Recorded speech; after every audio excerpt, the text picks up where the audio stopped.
তুমি এতটুকু বুঝে নাও, আমি রহমতের কারণে, দয়া মায়ার কারণে এই জগৎ সংসারে তোমাকে লালন পালন করছি, আমি রব।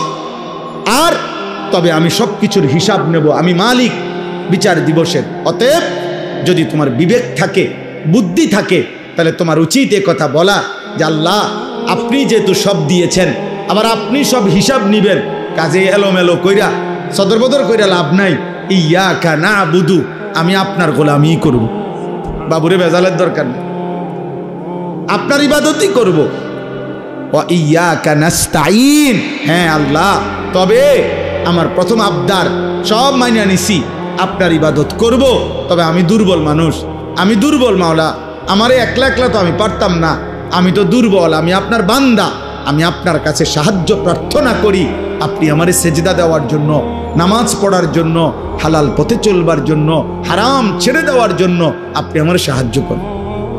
আল্লাহ বলেন ওয়ালি আব্দি মা সাআলা, দিল থেকে চাইলে আমার বান্দা যা চাইলো আমি তাই দিলাম।